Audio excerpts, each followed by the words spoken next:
and value. Again, if you have any questions, put them in the Q&A and I will look at the end. For now, I'm going to blow through the slides. So first, for people who might not know me, hi, I organized your conference. Uh-oh. What should I know? There's something in the chat. Oh, use your glasses. I'll go without them. I will. You had a valid point. Hi, in case you don't know me, I organized this conference. My name's Debbie Levitt. My company is Delta CX. I've been a CX and UX strategist, designer, information architect, problem finder, problem solver, researcher for, let's just say, over 20 years. And my company does a lot of CX and UX consulting, from training to projects to coaching people and teams to trying to make companies more customer centric, to trying to keep people from killing each other in companies, and in general, trying to help companies be more customer centric, because I believe the path to business success is through customer success. And this is why people typically call me Mary Poppins, because I fly in, fix everything I'm allowed to fix, sing a few songs, and fly away to where I'm needed next. I tend to say CX and UX interchangeably. So if you hear me say CX and you tend to think UX, I'm not leaving you out. I just don't want to keep saying CX and UX and BX and whatever the heck X people have invented this week. I'm mostly focused just on CX and UX, but I mean all these things. And don't forget to join our communities. I've got YouTube channels at Delta CX Hive. We have a free Patreon. I've got Medium articles at r4d.com. Research before design. I'm trying not to hang out on LinkedIn as much. And of course, the Discord. And this little camera icon means my slides are done animating for people who like to screenshot slides. But again, I can make this deck available if people would like it. And of course, this recording will be available later. So let's jump in. We are great at failing, but instead of working hard to deliver value and ROI to our experience ecosystem, and our experience ecosystem is everybody, current and potential customers, our partners, everybody. We're just great at failing. And instead of allowing those failures to inspire us to do and be better, we make a lot of excuses and we fail again. We've been hearing for years, if not decades, that roughly 90% of startups fail. We hear about similar high failure rates for experiments, A/B tests, and new product launches, even from established companies, not just startups. We've become very good at failing. We dared to fail. We failed fast. We moved fast and failed, and we failed some more. After failing, we ran as fast as we could straight into another failure. I think most teams forgot how to succeed. And without this success, we won't have the profit or growth that the business wants. We won't have satisfied or delighted customers who would then stay and buy more. So how we approach product development and how we try to find product market fit at all levels, and I'll talk about that later, has stayed mostly the same for many years. So it should be no surprise that our failure rates have stayed mostly the same for many years. We've become way too comfortable with cultures of failure.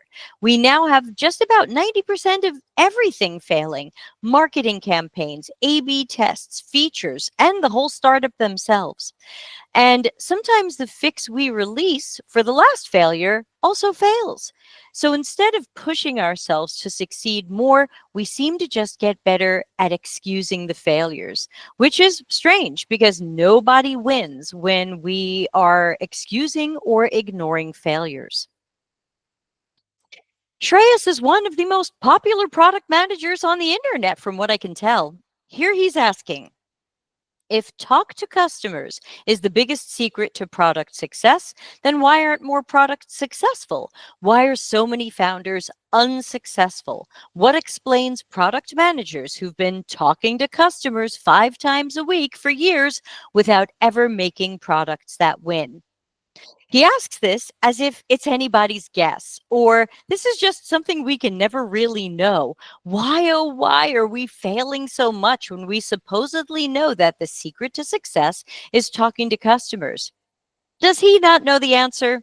Or does he not want to say it out loud because of what it might do to product management? UX practitioners and leaders, especially in research, know the answer to this question. We know that flawed pseudo research done badly by people who didn't plan well, execute well, analyze well, etc., can only lead to flawed, if not invalid, data. Treating low quality data as flawless and valid is why we're not winning. But here's what I really hear him asking: why isn't anybody held accountable for our failures? Why are PMs continuing to use the same methods even when they produce years of failures? Why doesn't quality matter? If we focus on quality, then it's not okay to fail. Not okay to fail for months, not okay to fail for years. How long do we let teams fail before we demand change? We're supposed to be experimental and innovative, yet we're afraid to experiment or innovate with our own internal processes. Ron Kohavi appeared on Lenny's podcast and said that A/B test failure rates were 92% for Airbnb, 66% for Microsoft, and 50% for Amazon. The image on the screen says, quote, "It's not about having better PMs or working at a better company. It's the nature of product development." End quote. This sounds like, please don't blame us. It's the process. But the process is good, so don't try to change it. Let's remember that we don't have to make excuses for great quality or successes. We make excuses for failures that shouldn't have happened. Ron also posted to LinkedIn in October 2023 about his time as a VP at Airbnb. Quote, "We tried hard to evaluate in A/B tests only things we believed had a relatively high probability of being successful." End quote. Despite this attempt to only test what the team was highly confident about, only 8% of tests were successful. This should sound alarms. Consider the process that leads to an A/B test. We know that A, the product we released, isn't that great. It's badly broken, half baked, or has serious room for improvement. We know it's not 5 stars out of 5 quality for our customers. When an A/B test fails, it's a clear sign that we're not working from good evidence or data. We understand our customers so little that the B that we arrogantly hypothesized would be an improvement was a measurable, palpable downgrade. We burned time and money by releasing or experimenting with something that performed worse than what we already had. That means we're not fast, we're not agile, and we're not lean. We're slowly crawling our way through guesses and hoping that the next dart we throw hits the board. B failed. And do we stop to learn why? Design, color, content, flows, steps, bugs, and information architecture are just some of a long list of possible root causes for an experience failure. And we can't really fix something when we don't understand why it's broken. We should consider changing the process if we're experiencing this much failure. This is not the nature of product development. Well, it's not the nature of good product development. A 0% failure rate is impossible, but every company and team should want to minimize failures, risks, and consequences. Hey, Shreyas, here's part of your answer. Product managers can do poor research, ship losing features and products, and rationalize it away because look at how much big companies get it wrong. We can get a lot wrong too, right? We've convinced ourselves that cycles of failure are part of a good strategy or product management. We say outcomes over outputs, but we don't seem to have quality standards for either. Our outcomes can be cycles of failures, and our leaders slap each other on the back and say it's part of a good process. We don't want to admit that our failure rates are inexcusable, so we try to avoid talking about how bad things like conversion rates and retention rates are. We lower our standards. We broadcast that high failure rates are great. We popularize sayings that inspire people to fail seemingly as much as they can. The average conversion rate on Shopify e-commerce stores in 2024 was 1.4%. That means that online stores running Shopify failed to sell anybody anything over 98% of the time. We've normalized crappy averages so much that we think it's pretty good if you fail over 96% of the time. Are you seeing a trend here? We care so little about quality and taking actions that make customers want to buy, be happy, and stay. Instead, we'll tell everybody how great it is to fail, and don't worry, you're in good company. Lots of us are failing, so keep failing. We'll tell each other to spend no time understanding root causes. It's probably good enough, right? We'll brainstorm or workshop another idea without knowing if we're changing something customers hoped we didn't touch, and without knowing if we're leaving something customers desperately wanted us to fix. We increasingly shift to methods that are more focused on speed than quality because success is less important than meeting deadlines. The concept of the minimum viable product, MVP, doesn't hold up well when the conversation turns to the quality of our outputs, outcomes, or customer experiences.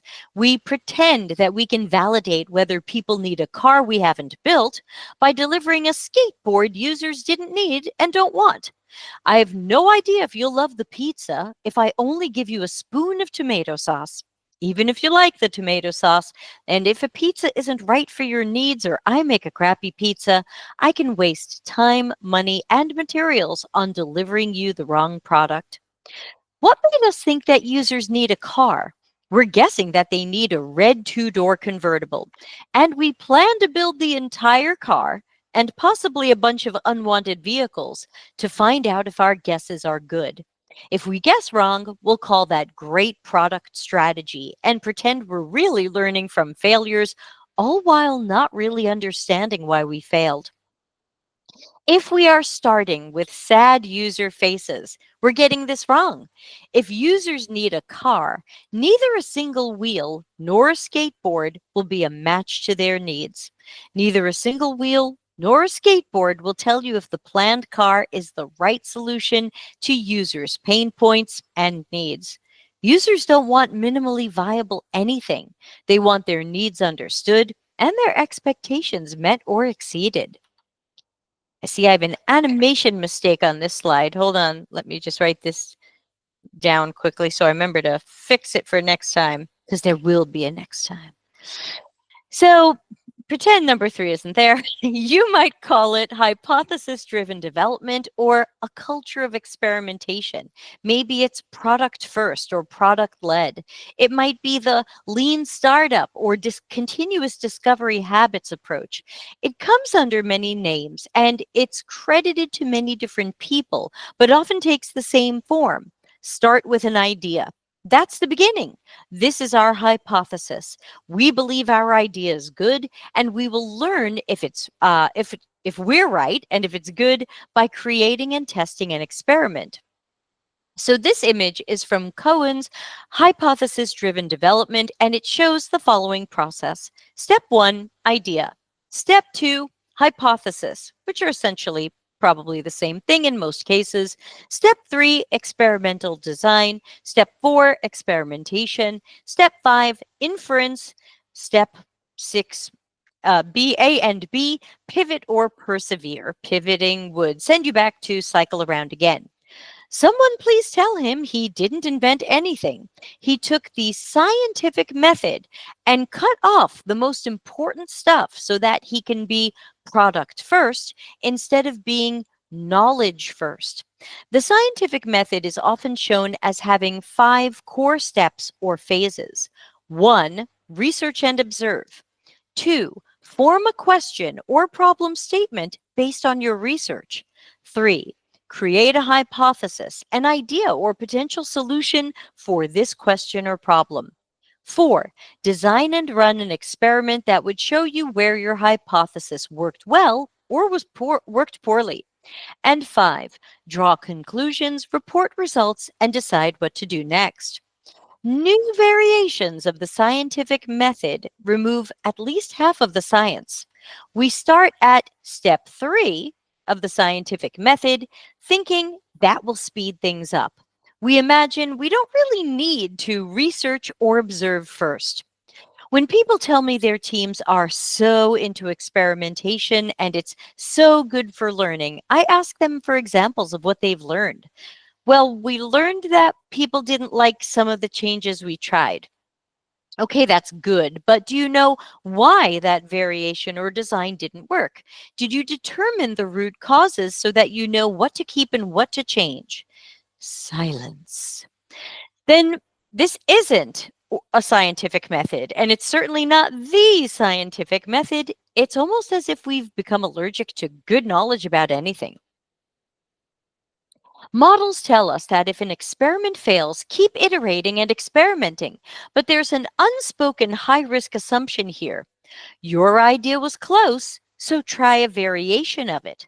But think about famous product and service failures. Were they one iteration away from success? 5 iterations away from success?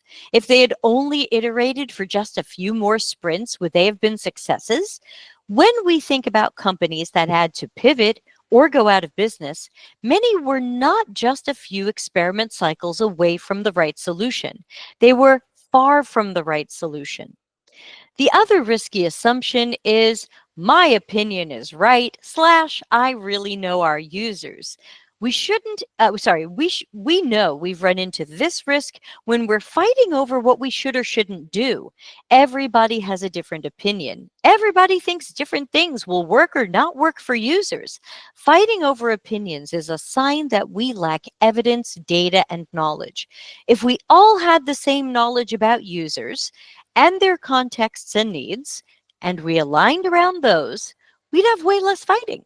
We'd be naturally aligned around these user needs, and it wouldn't be a fight over opinions.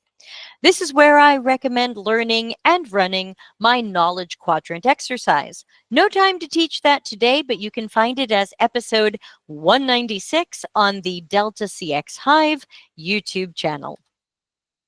So let's get back to quality. The only conversation to have is quality, but that conversation can come in many forms. We all want the same 3 things. There's a problem on this slide. I'm going to write that down. Don't forget to write it down when your slides are a little wacky. We all want the same 3 things. Everybody, you, the product manager, the engineers, everybody. We want customer attraction and adoption. Now, the business wants to see customers join, sign up, or buy, and they're going to measure that a whole bunch of different ways. You want to see them do this because we made it easy, and what we offer is a good match to them. Second, we all want customer satisfaction. The business wants to see good ratings, survey scores, and fewer tickets. You know that these things are more likely to happen when our products are high quality, easy to use, and help people complete their tasks.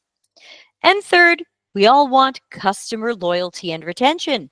The business wants to see customers staying, buying again, and buying more. You know that this happens when happy customers want to be customers again. But instead, we've been fighting about a whole bunch of other things that aren't necessarily about quality. And I get it. I've been there with all of you, fighting on one or more of these hills. UX isn't UI. Evangelize UX more. Low UX maturity. Everybody is or isn't a designer. Design thinking, design sprints, and lean UX. Agile. Democratize or don't democratize. Hashtag empathy. Fail fast and break things. We thought that if we fought each of these things head on, we would really help teams and companies understand the value of CX, UX, design with a capital D, human-centered design, user-centered design, or whatever we're calling it. We fought so many battles on so many fronts, but it's the casino. It's designed for us to lose. We lose the fight, we lose our strength and motivation, and we feel like losers or imposters. But if we focus on quality, we won't need to die on any of these hills. These hills will go extinct when they are out of style, unimportant, or are proven to lack quality. The real enemy hiding behind each of these hills is quality.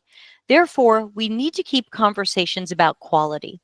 If someone says, I'm going to democratize UX research and the whole company will do design thinking, let's create some quality standards around that.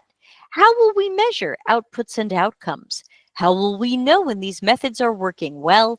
And how will we know when these methods are failing so that we can shift away from them? Success and failure criteria. If you're going to try these methods, and I can't stop you, then let's create a deadline date when we'll examine this and determine if it's working for us or not. We know how to determine if A/B tests, product launches, and other adventures are successful. Surely we can figure out how to determine if design thinking or anything on this screen or AI trying to do our work is producing success after success or not. As we open more conversations about quality and value, we must also discuss the risk of pursuing that quality, as well as the risk of ignoring or deprioritizing that quality. My favorite slide here is from Lean Six Sigma. So I didn't invent this. It is totally Googleable. If you get curious, please look up the costs of poor quality and the costs of good quality. Here's the short version.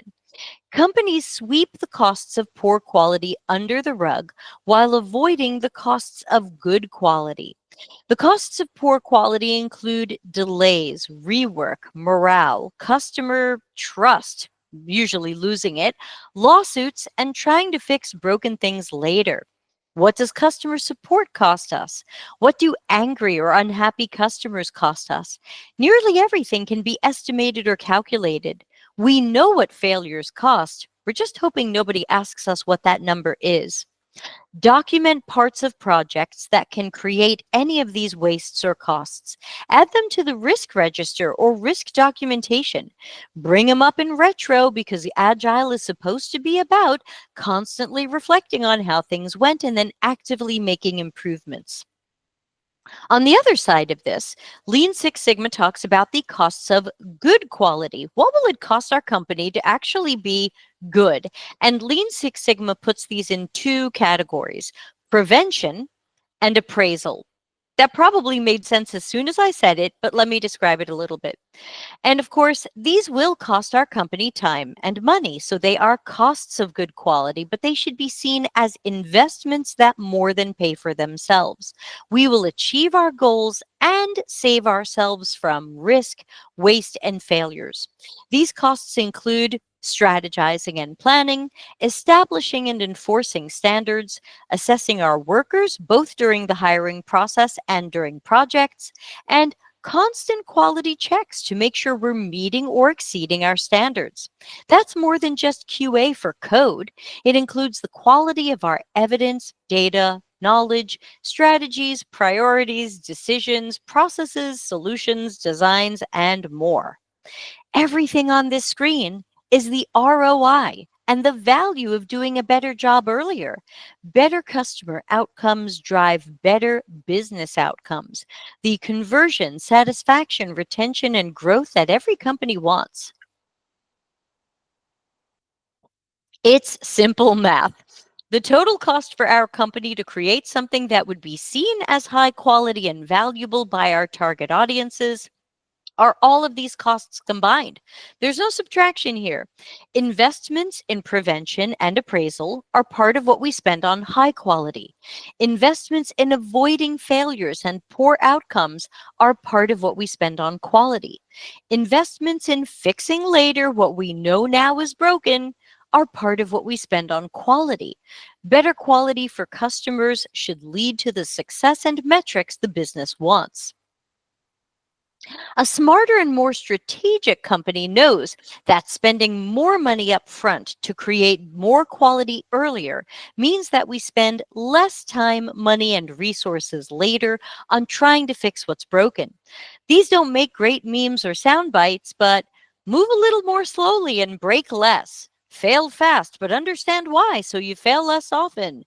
Fail behind the scenes before you ship while it's still a prototype. Don't ship until we're sure it's 5 stars out of 5 quality for users. It's not good enough yet. Users shouldn't have to figure it out or struggle. Next, I want to talk a little bit about a new model that I'm working on. This is a super sneak preview of it. I'm going to be releasing this as a long form workshop later in the year, but you get the 2-slide preview of it. And that is going to be my model for product market fit from an atomic perspective. Because product market fit is about a lot more than products. Our company offers probably digital and non digital products, services, and experiences. So when I say product market fit or PMF, I'm thinking about the fit of every product, service, and experience at 3 levels. First, we have the macro level. That's usually when we talk about product market fit, we think about the macro level. Does Monday.com have product market fit? Does PowerPoint have product market fit? We achieved one or more metrics, we have a certain demand or retention, and we believe we found product market fit. We found a big addressable market. We can prove we solve some of their problems or unmet needs. And we hope that it'll be a great fit, that they will grow with us, use us more, or buy again. But many companies then stop paying attention to product market fit. We found it, we got there, we climbed the mountain. But I disagree. Once we find the macro product market fit, we're not done, because we can lose product market fit. Down the road of time, we might find that things have changed. We're seeing unhappy customers, high churn, downgrades, cancellations, complaints, or lower conversion. So PMF is something we should never take our eyes off of. So to use atoms and molecules and stuff as an analogy here, product market fit at the macro level is like the compound. It's made up of lots of molecules that are made up of lots of atoms. So let's go down to that molecule level. A meso or mid level would be feature market fit and service market fit. A growing and evolving company adds features, functions, and service offerings. If each of those isn't great for customers, you risk losing your product market fit. Which of your features, services, or offerings doesn't need product market fit? None. They've all have to have it. It's not optional or nice to have. But let's go a little further into that atomic level. Getting more granular, the micro level reminds us that touch points are every interaction of potential or current customer experiences. They spend time on your website trying to make sense of what you offer and what it costs. Every conversation or email with a salesperson is a touch point. Every customer support interaction is a touch point. The fact that you even needed customer support, especially for things you thought you should have been able to handle yourself, is a touch point. Have you ever downgraded or left a company because you hated dealing with their customer support? I have, multiple times, and based on an email I got during the break, I might again. Every interaction or a potential or current experience ecosystem member has in your physical spaces or digital spaces are all touch points. So when you start thinking about all of these touch points, it can be a little overwhelming. And yes, we're definitely getting to that service design level, but then you will connect the dots for yourself. You will think about how product market fit really can be made or broken in each of these granular atomic moments. So think of micro touch point market fit as being on the atomic level. It's the level you'll need to focus on for long-term success. It'll catch up with you when people expect more from a more mature company. Maybe your earliest adopters don't mind if it's flawed and messy and missing features or getting some things wrong.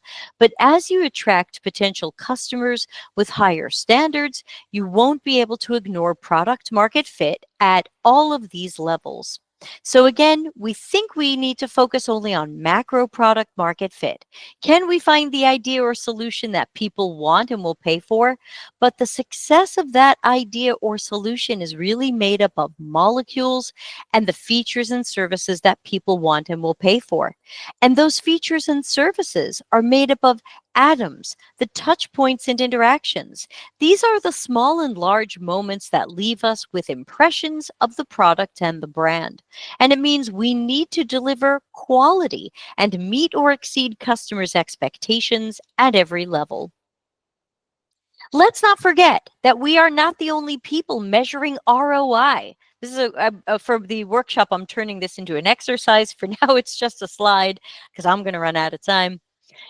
We obsess over ROI for our own company, but we don't obsess over ROI that we deliver to our customers. We overfocus on how our team, division, or company will make money or save money. But we forget that our customers are having the same thoughts and conversations about us. Do we offer a good return on the time and money that customers invest in us, especially in a world of growing competition? How long will customers suffer or struggle with anything they believe has low value, low quality, or low return on the investment? And that's part of what product market fit at the atomic level is all about. We start to look at that micro and atomic level, and we're forced to look at what we put our potential customers and experience ecosystem through. We can be selfish and short-sighted and assume people who've put up with mediocre or poor products and services will stay with us. But that's not a guarantee. You can think of many times when you changed vendors. You can think of times when the company you worked for changed vendors.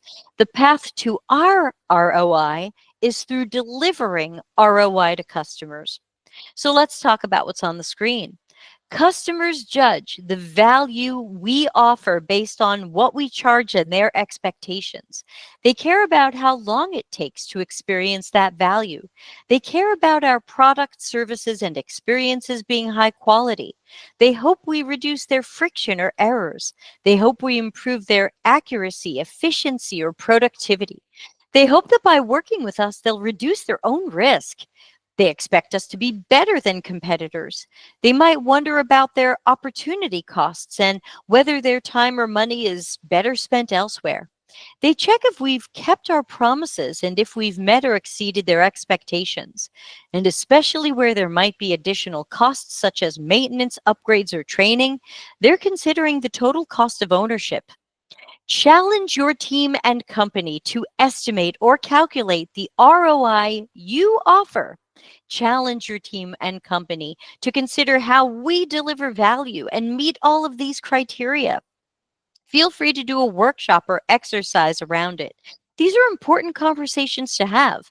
Atomic product market fit reminds us to look outward and more deeply consider what we deliver to our experience ecosystem and if it will be perceived as highly valuable and a good return on investment. Look beyond NPS and satisfaction scores. Review complaints and support tickets. Look at all of the whys and hows to get the full picture on what we deliver and if it matches our customers at those macro, meso, and micro levels. Quality is a focus and a priority.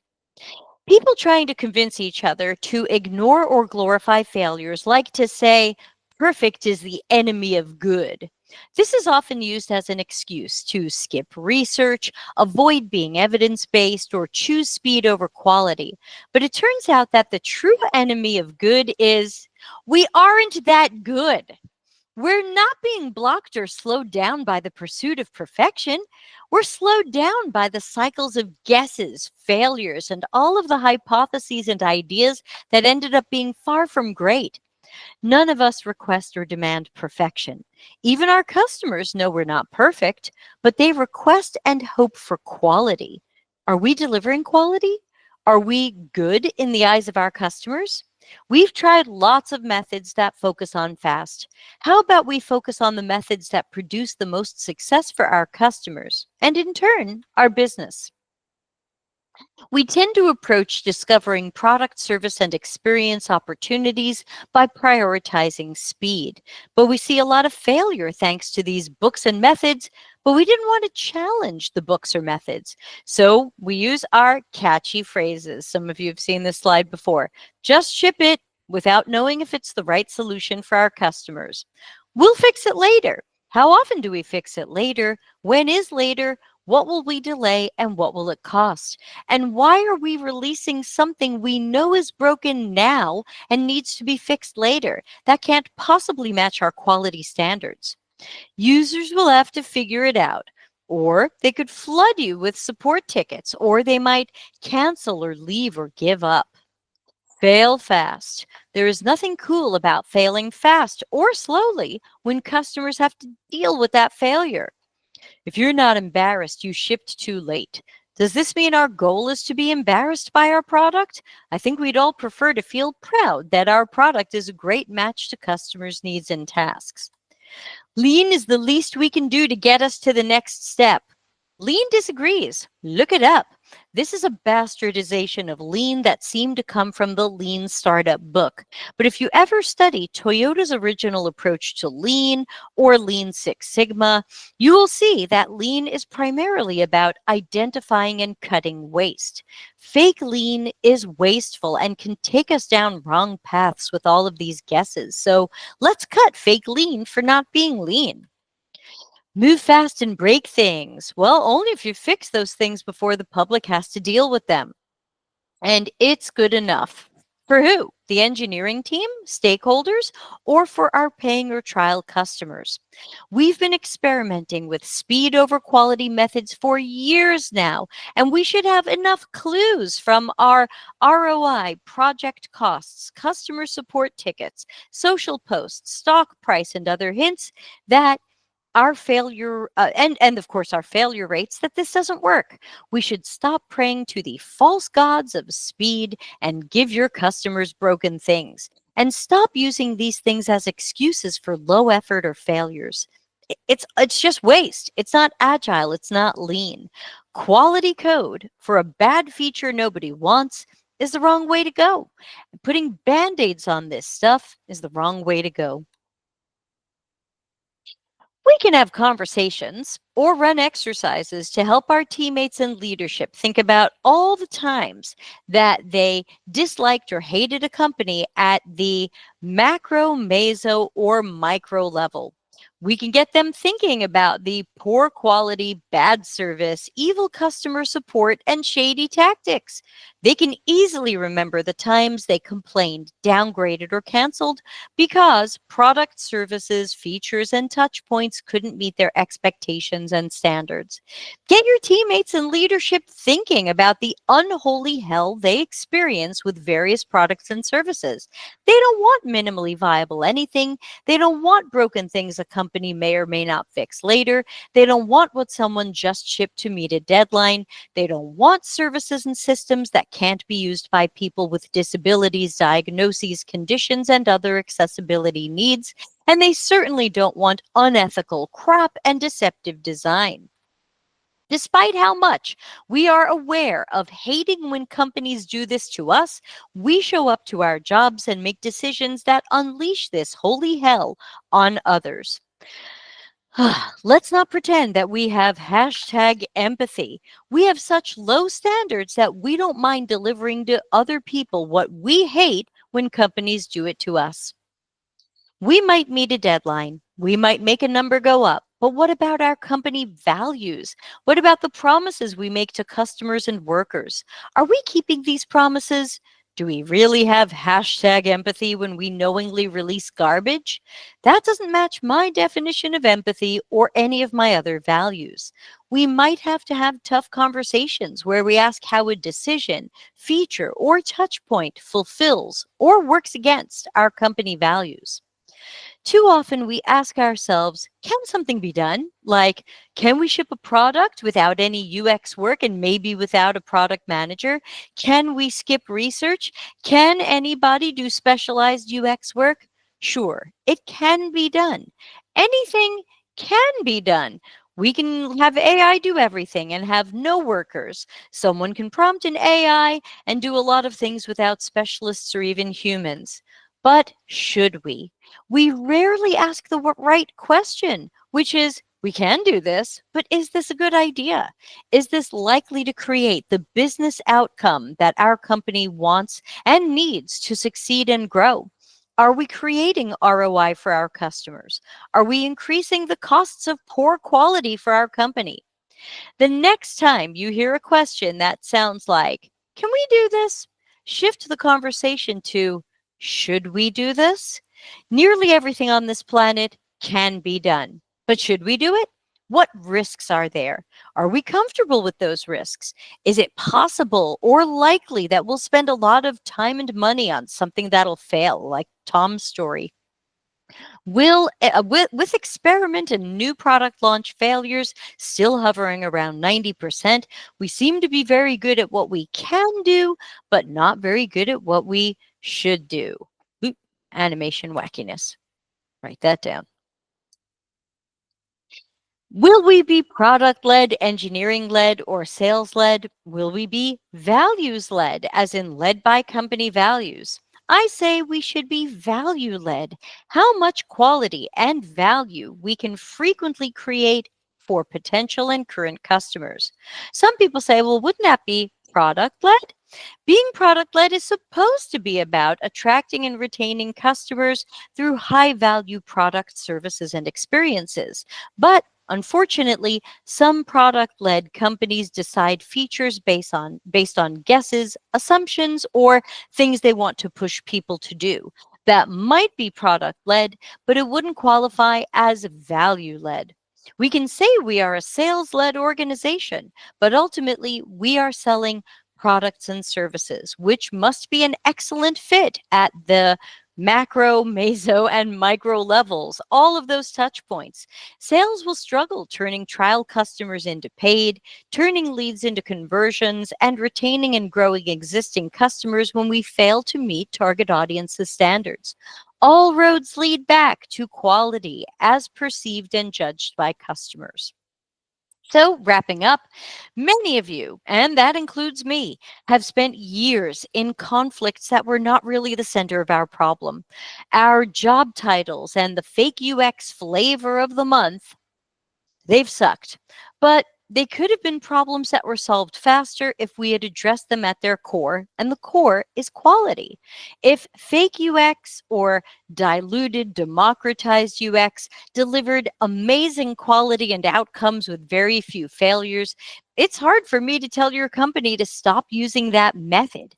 But if the method fails over and over, we could have shut it down earlier by focusing on quality and outcomes. We would have been able to say, we tried that. It's cool that we tried that, but the performance didn't meet our standards. The technique is working so rarely that we should rarely use it or just stop using it. If bad product management, bad product strategy, or bad product discovery are causing continuous failure habits, we might have more successfully pushed against these earlier by focusing on quality. If these methods were creating amazing and consistent product and user success, it would be hard for us to tell people to not use these methods. But continuous failure habits are excused away as good product development, and nobody is disagreeing. What would happen if we suggested that these methods produce more risk, waste, and failures than our company should deal with? If your company keeps saying innovation, but doesn't get the basics right, we need more conversations about quality. Excuse me.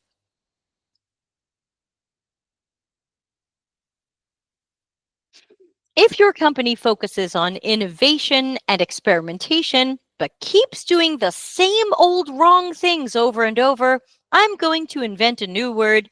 It's a fake Latin-based word, and I'm going to call it, briscovation. Made up word.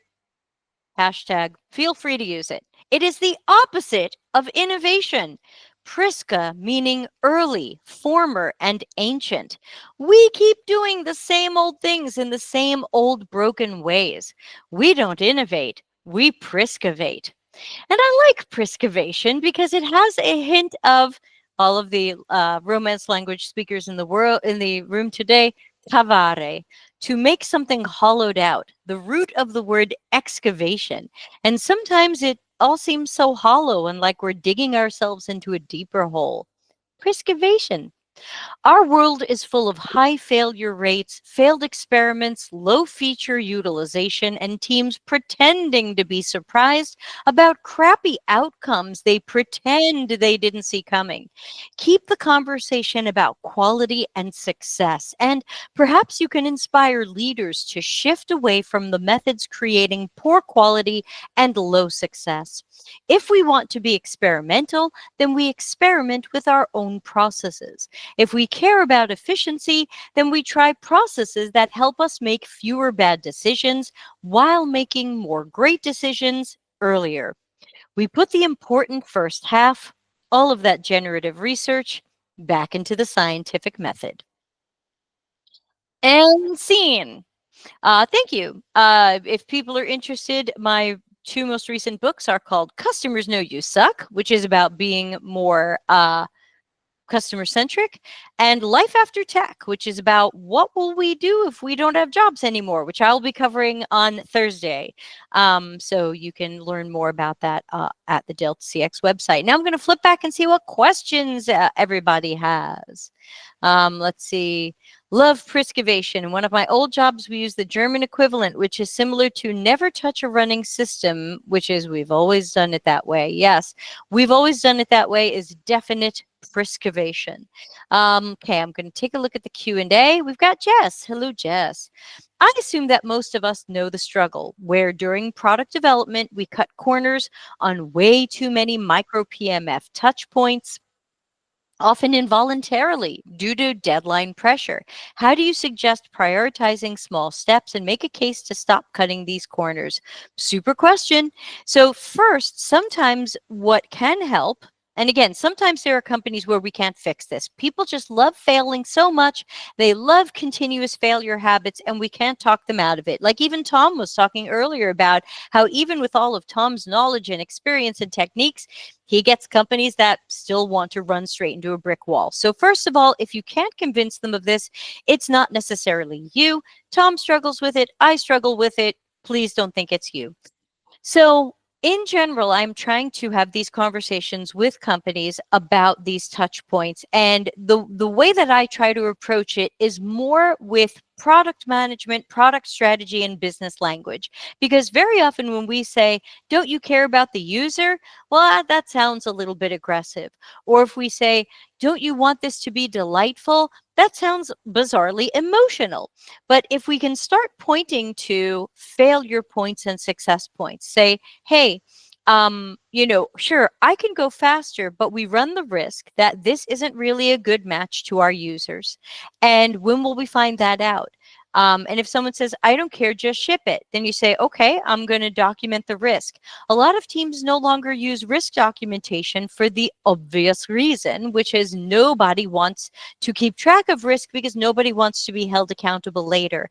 I think we need to bring back risk documentation. So when we are cutting corners, when we don't get enough time to do at least good work, maybe it won't be great, but hey, some good work, then I think we need to document that and have some conversations with people about the outcomes. Because very often, if you can start saying, hey, I don't think we spent enough time on this particular feature or this user flow, or we went ahead with an overcomplicated user flow because we just wanted to get it out there. And these are the risks of running with a complicated user flow, this, blah, blah, blah. And then when you release it and these things happen, and especially if someone holds an agile retro, this is a great time to say, look, these weren't mistakes. We knew this ahead of time. That's the difference. I've got slides on that too, but they're not in this deck. That's the difference between a mistake and a bad decision. Most of the things we're gently calling mistakes are bad decisions. And so we want to make sure that we start talking to people about how this was risk we could have seen earlier. And again, you might not be able to win, but we can always just keep trying to talk about the point of the importance of quality. But as I said today, there are always little exercises you can run with people to remind them of the importance of quality. For example, get people together, get your cross-functional team, your stakeholders together and say, tell me about a time when you did business with a company for months or maybe a year or more, and then something changed and you started thinking that they sucked. You thought that they were jerks. You thought the product sucked. You thought they weren't paying attention to detail. You thought it wasn't worth the money. Throw them a whole bunch of those easy softballs. Give them a sticky note board. Oh, yeah. I hated when PowerPoint did this. I hated when Facebook did this. It doesn't even have to be business software. I hated when Instagram did this. Let them be specific. I hated when Instagram started running too many ads. I hated when Instagram made it hard to reply to comments, whatever it was. And show them where these things are in macro, meso, and micro at that compound molecule atomic level. And you will be amazed how many of the things are actually at the atomic level, at that micro level. And I think you can get people to start waking up to the importance of this if they realize that almost every time they have stopped doing business with a company, it wasn't because all of a sudden PowerPoint made no sense to me and I didn't need anything like PowerPoint at all. It just has no product market fit. Maybe I left PowerPoint, and I love PowerPoint. I'm a weirdo, but maybe someone leaves PowerPoint. Like, for example, I hate the AI features right now. Hate them, hate them, hate them. So PowerPoint is pissing me off at a meso level, or depending upon how you see things, you could see the AI in general could be the meso level, and the AI features and implementation could be the micro level. But I still like PowerPoint. So I would say run exercises with people and just tell them, forget about our work and what we do for a living. Think about the things you do every day. Look at the apps on your phone. Think about services you've gotten for your children. Bring in their real lives. And I bet you'll get them thinking about how most of the things they've ended relationships with were at that micro level. And then what do you think you're going to say to them? You're going to remind them, we need to pay attention at that micro level as well. Yep, thank you. You can see why I'm writing a whole workshop just about this. I've got a lot to say, and I've got some new ideas for exercises that we can run with our teams to drive this home. I've got about 5 more minutes left to my time before we take a break and welcome Jen Blatz. And I saw her do this talk, so you are going to love it. And also I'm going to give people the opportunity to, sorry, I accidentally set this up so that some people couldn't join the chat. If you are a contributor, you can join the chat. Otherwise, we are asking everybody to put their questions in the Q&A so they are easily found there. Any other questions about making sure that we are talking about quality? I mean, those of you who've been following me a while have probably noticed I stopped talking about design thinking. I stopped talking about design sprints. I just want to talk about quality. Are we measuring it? Are we looking for it? Do we know what it looks like? Do we know how our customers perceive it? Do we know how, I mean, I feel like I've never heard anyone say this before I said it. I've never heard someone remind us that customers are measuring ROI about us. We're supposed to care about that. That just hit me. Make a slide. Ana Lucia says we need quality KPIs or OKRs or something like that. Yeah, I mean, if you can create that, any way that you can create and measure and maintain standards. I had that in my Customers Know You Suck book. But any way that you can create and uphold standards, I don't care if they're numbers or something else, just do it. KB says, this makes me think when people aim to democratize UX, they're trying to democratize quality.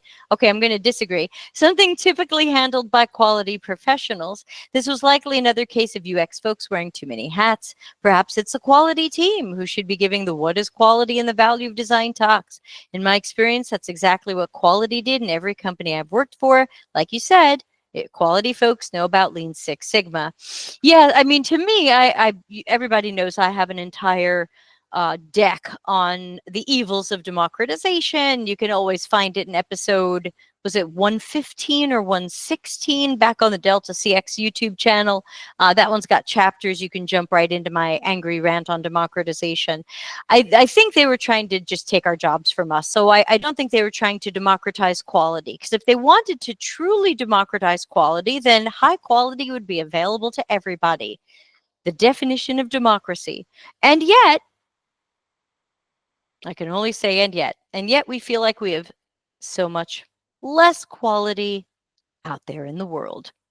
So, yeah, so that is, I think that's it for me. Do we have a Jen Blatz yet?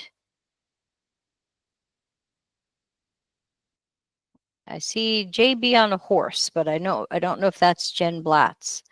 Jen Blatz, if you're here, say something in the chat so I can make you a co-host. Otherwise, we will expect Jen Blatz shortly. Jen was here a bit ago. Yep, I know some of the speakers are coming in and out, so which is totally fine. Okay, so I will be on the lookout for a Jen Blatz. And everybody is welcome to take, I think it's a 15-minute break. Yeah, we've got a 15-minute break. I'm going to mute, and hopefully Jen will join us soon, and we'll get her testing her stuff. Thank you, Kirsten. Yeah, thanks everybody. And again, I'm not speaking tomorrow. I'll be here to assist our speakers. And then I'll be back on Friday doing 2 talks. One of them is brand new that I wrote just for you. And the other is oh, thank you, Jess. Thank you. Thank you. Yeah, so I'm going to stop the recording and give everybody that break. Thanks, and catch you all in 15 minutes.